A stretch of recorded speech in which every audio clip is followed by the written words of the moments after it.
하나님 말씀은 누가복음 1장 26절부터 보겠습니다.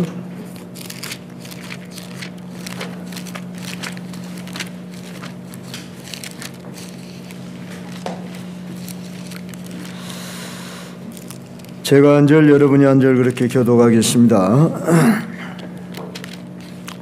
여섯째 달에 천사 가브리엘이 하나님의 보내심을 받아 갈릴리 나사렛이란 동네에 가서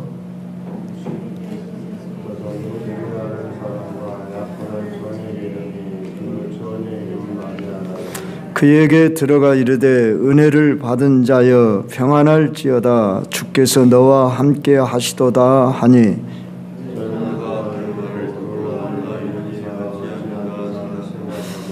천사가 이르되 마리아여 무서워하지 말라 네가 하나님께 은혜를 입었느니라.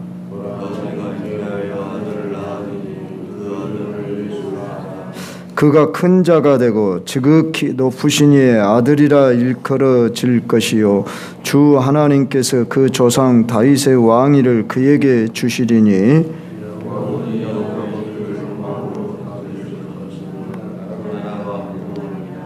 마리아가 천사에게 말하되 나는 남자를 알지 못하니 어찌 일이 있으리까?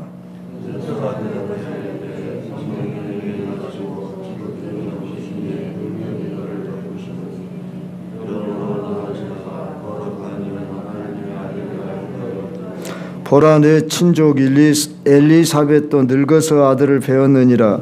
본래 임신하지 못한다고 알려지니가 이미 6달이 되었나니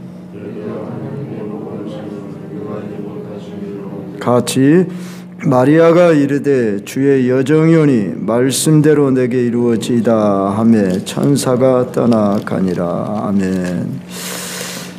예수를 알자 이런 주제 아래에서 누가복음을 중심으로 40일 동안 집중적으로 말씀을 듣도록 하겠습니다. 물론 가다가 꼭 누가복음이 아닌 말씀도 본문으로 삼을지 모르겠습니다만은 누가복음을 중심으로 사복음에 우리 주 예수 그리스도의 생애가 나타나는데 예수님이 오시기까지는 이미 창세전부터 준비하신 성부, 성자, 성령 하나님의 영원하신 계획, 작정 속에 있었지만 이제 예수님의 오심은 선지자들의 약속된 메시아에 대한 그 약속을 이루기 위하여 시대마다 선지자들에게 이렇게 약속했던 반대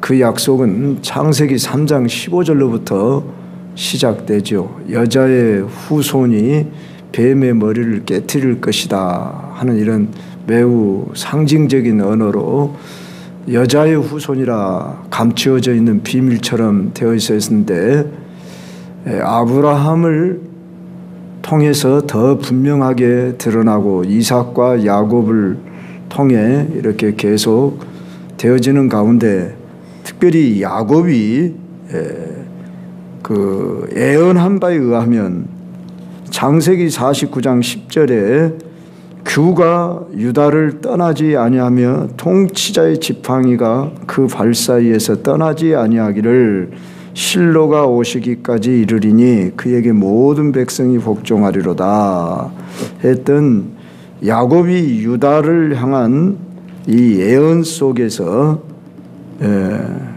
말씀하셨습니다. 여러분 제가 오늘부터 이제 이 유인물이 나가는데 그 유인물의 성경 구절들을 이렇게 꼭 필요하다 싶은 걸 써놨기 때문에 여러분 집에 가지고 가서 이걸 꼭 찾아보시고 꼭 복습을 해주면 더 유익하리라 싶습니다.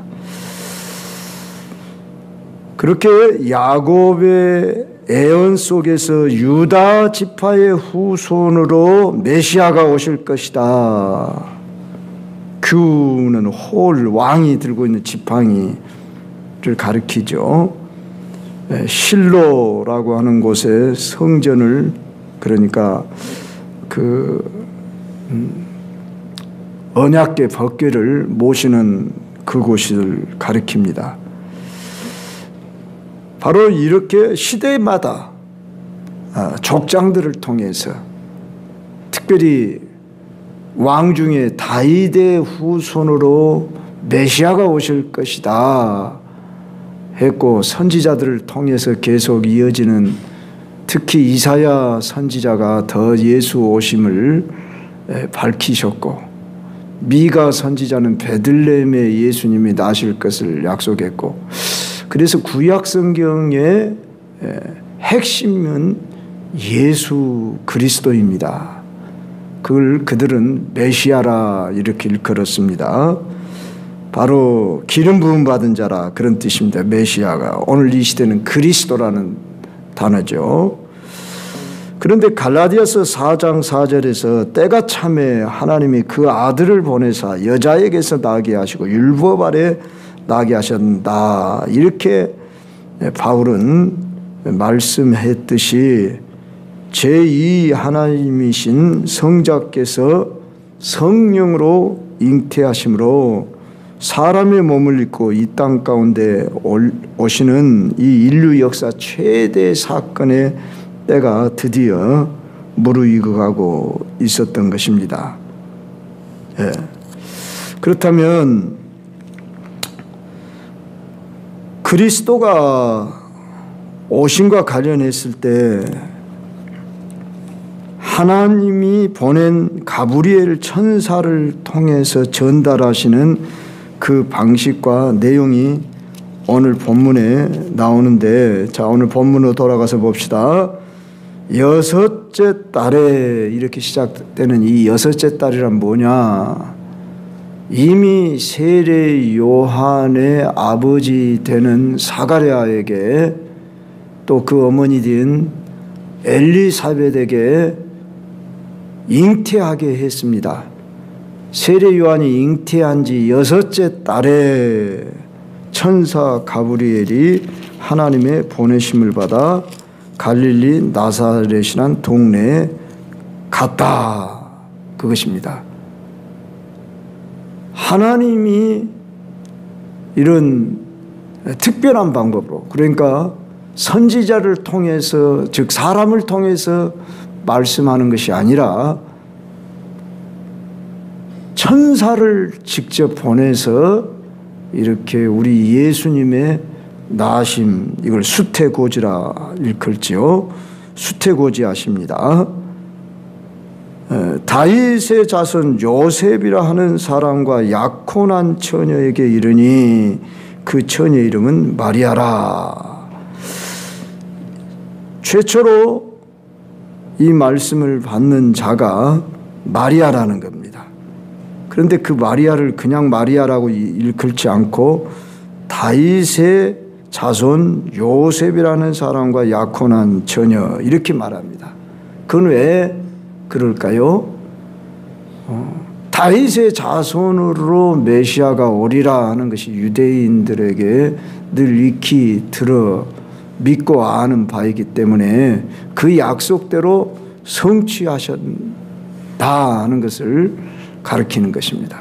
이사야 11장 1절에 보면은 이새의 줄기에서 한 싹이 나며 그 뿌리에서 한 가지가 나서 결실할 것이요.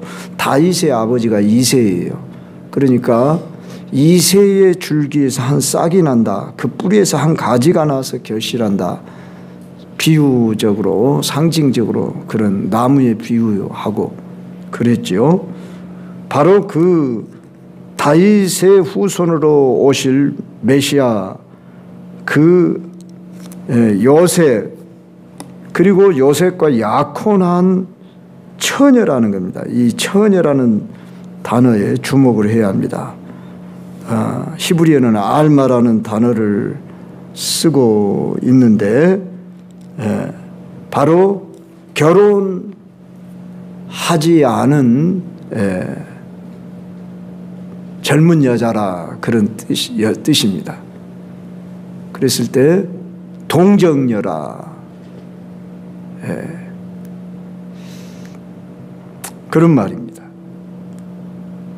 그런데 바로 이들은 약혼은 했어도 철저하게 유대인 율법에 의하면은 아직 그 남녀 관계를 가질 수가 없는 그런 상황에 있을 때에 지금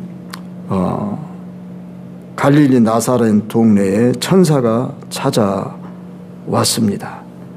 그 얘기가 오늘 우리 26절로 27절에 나오고, 천사가 찾아와 그 말하는 첫 마디가 은혜를 받은 자여 평안할지어다 주께서 너와 함께 하시도다. 또 30절에도 은혜를 입었느니라, 이렇게 은혜를 받은 자여 은혜를 입었다 이런 표현을 쓰고 있습니다. 참으로 이 마리아는 우리와 동일한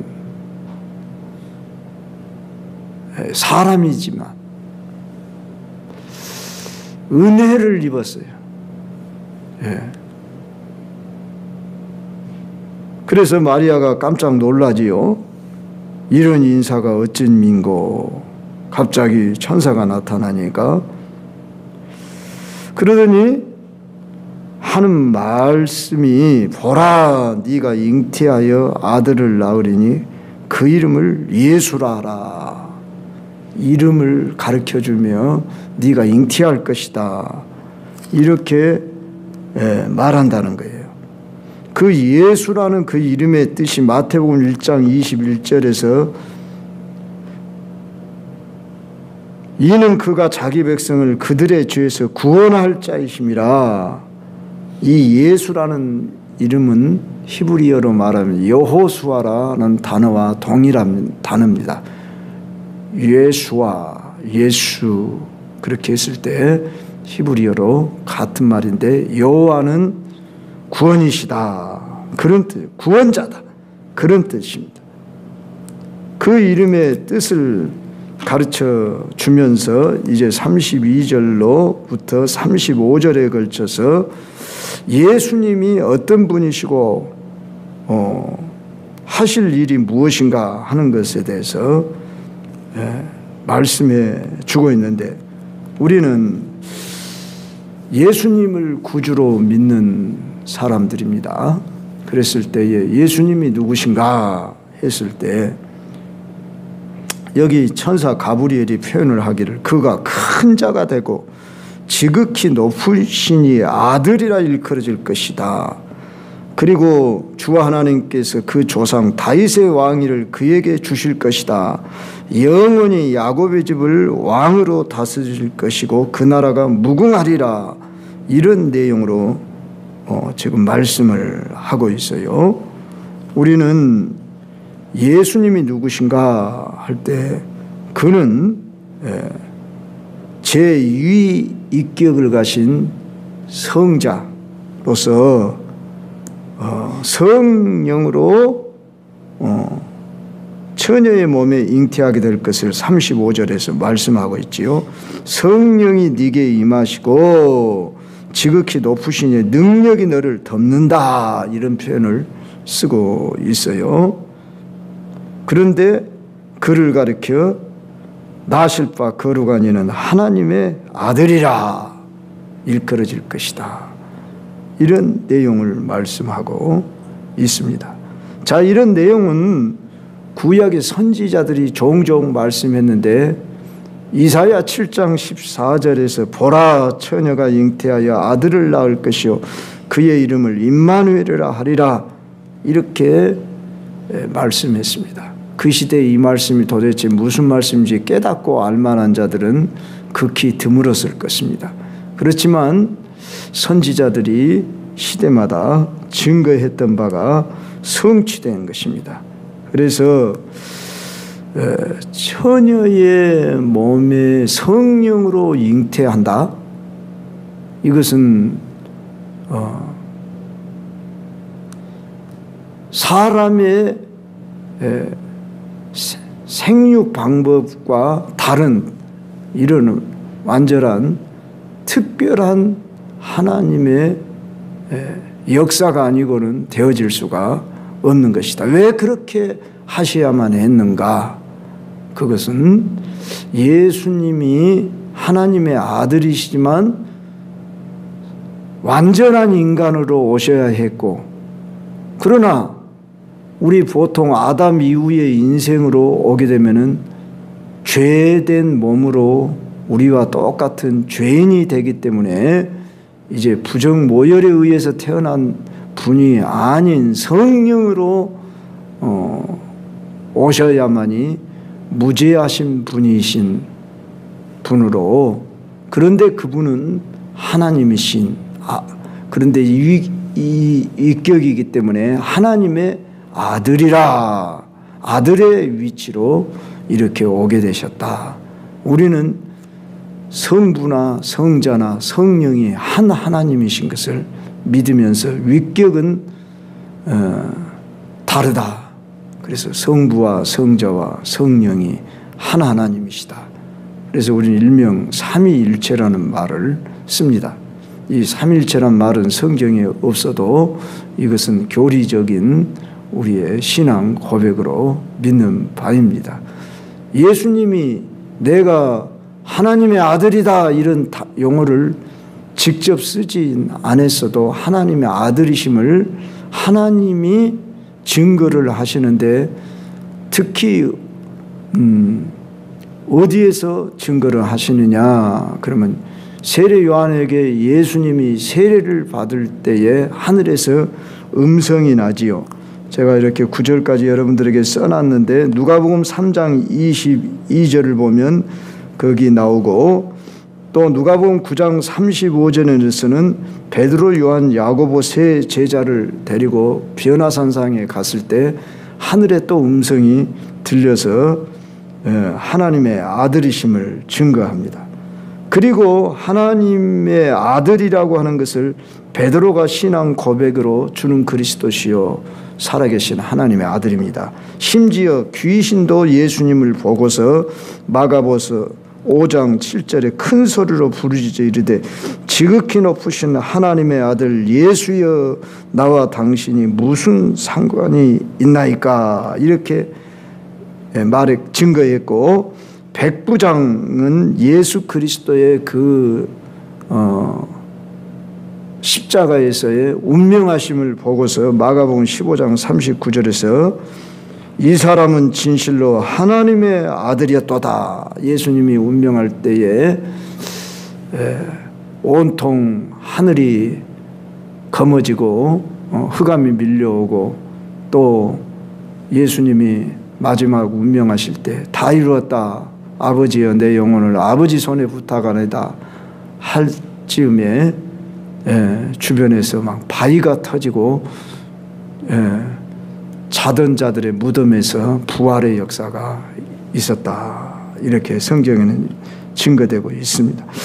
여하간 이런 증거 속에서 예수님은 하나님의 아들이시라고 성부 하나님이 증거하고 여러 증거들이 나타나 있습니다. 바로 우리 예수님이 누구신가 했을 때에 유대인들에게 이 예수님은 다윗의 혈통에서 왕으로 오실 것이다. 그리고 영원히 통치할 것이라고 하는 그 약속대로 이루어졌음을 오늘 본문 32절 33절에서도 주와 하나님께서 그 조상 다윗의 왕위를 그에게 주시니 영원히 야곱의 집을 왕으로 다스리실 것이며 그 나라가 무궁하리라. 이렇게 증거하고 있습니다. 자, 이러한 천사 가브리엘의 증언에 따라서 마리아가 질문을 합니다. 나는 남자를 알지 못하니 어찌 일이 있으리까? 이것은 의심하기보다도 참 싫은 의미에서 하기보다도 참 의문에서 어찌 이런 일이 있을 수 있겠습니까? 이런 질문을 할 때에 35절 같은 대답을 하는 거죠. 자, 성령이 네게 임하시고 지극히 높으시니 능력이 너를 덮겠다. 이런 표현을 쓰고 있습니다. 바로 그가 낳으신 바는 그에게 너에게서 잉태할 이는 거룩한이니까 하나님의 아들이라 일컬어지리라. 그러면서 자, 네 친족 엘리사벳도 늙어서 아들을 배웠느니라. 도저히 낳을 수 없는 나이가 됐는 때도 임신을 하게 됐다. 그러면서 자, 대저 하나님의 모든 말씀은 능하지 못하심이 없느니라. 이렇게 선언을 합니다. 그러자 마리아가 우리 다 같이 한번 38절 같이 합독합시다. 시작. 마리아가 이르되 주의 여종이오니 말씀대로 내게 이루어지다 하며 천사가 떠나가니라. 자, 이 마리아의 순종함이 없었다고 한다면은 우리 예수님이 이 인류 역사 가운데 오시는데 방해를 받았을 것입니다. 하나님이 마리아의 순종을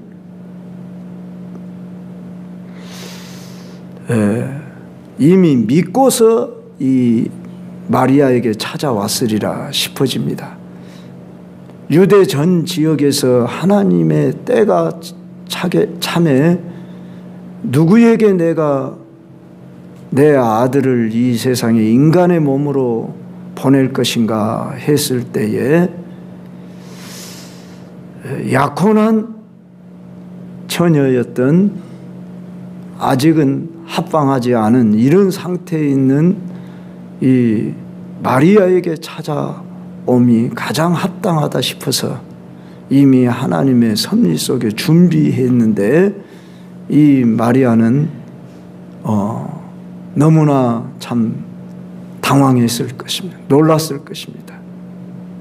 그런데 마리아는 내 한 몸 희생하고 하나님의 아들이 나를 통해 출생한다고 한다면 하나님의 뜻이 오니 내가 그대로 순종하리이다 하는 이 순종이 있었다는 사실에 우리가 참 경외감이 갈 정도입니다. 오늘 이제 예수를 알자고 하는 이 주제 아래에서 예수님이 이 세상에 오시기까지 하나님은 창세전부터 준비했고 수백 년 아니 몇 천년이 지났을는지 모세가 주전 1445년 전이라든가 이렇게 된다고 할 때에 아브라함, 이삭, 야곱, 모세, 다윗 이 유태인들에게 있어서는 그렇게 많은 세월 동안 우리 민족 다윗의 후손으로 오실 메시아 그랬는데 다윗 왕권도 참 그렇게 화려하고 의로운 것만 있는 것이 아니라 너무나 부끄러운 부분도 있고 솔로몬의 휘황찬란했던 그 성전도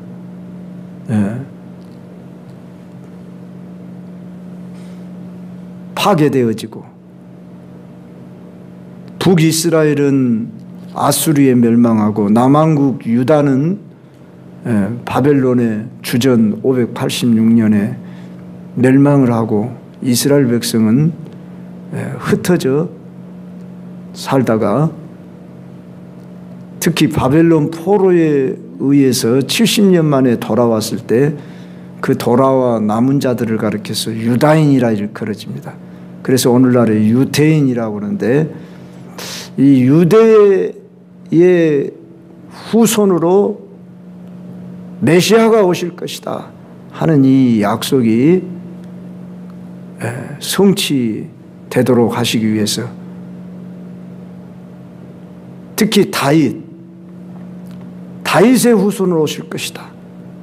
그렇기 때문에 다윗의 후손인 이 요셉 가문을 통해서 마리아와 정혼한 이 가정에 예수님이 오시도록 하시기 위해서 모든 것은 하나님의 그 약속대로 성취되어지는 것을 보게 되는데, 이제 내일 살피겠지만 이들이 사는 곳은 나사렛인데 하나님은 저 베들레헴에서 예수님이 태어나도록 약속되어져 있기 때문에 로마 황제 가이사 아구스토로 천하는 호적을 하라, 고향으로 돌아가서 이런 명을 내려 가게 되기 베들레헴에서 태어나도록 하시는 이런 역사 속에 모든 것이 하나님의 그 뜻대로 되어지는데, 오늘 여기 나오는 마리아라고는 여인의 순종이 있으므로 예수님이 성육신하는 자로 오시게 됐습니다. 놀라운 신비요 은혜입니다. 오늘도 여러분에게 있어서 예수님은 어떤 분이십니까? 오늘 나에게 있어서 예수님은 어떤 분이신가? 여러분이 예수님을 고백한다면 어떻게 고백하겠습니까? 그리고 마리아의 순종이 있음으로 인해서 예수님이 오기까지 마리아는 천사의 이 말씀을 듣고 자기의 현실이 지금 머지않아 결혼을 해서 가정을 이루어야 하는데, 만약에 임신 사실이 드러나게 되면은 죽임을 당할 수도 있고 파혼당하는 이러한 모든 과정을 감내해야 하는 희생을 각오하고 말씀대로 내게 이루어지다 하는 이런 순종할 수 있었던 이 절대적 순종, 이 믿음을 우리는 교훈으로 삼아야 하지 않을까요? 여러분들은 기록된 말씀을 듣고 또 이렇게 선포된 말씀을 오늘 또 들을 때에 여러분에게 다가오는 말씀이 무엇입니까? 내가 순종해야 할 부분이 어딘지 적용해 보시면서 이제 오늘 첫 시간으로 시작되는 이 예수님 내게 말씀하신다면 나는 무엇인지 상황과 환경 따지지 아니하고 순종하리다 할 수 있을는지 다시 한번 여러분 자신에게 적용하시며 주님 앞에 고백하며 나아가는 여러분이 되시길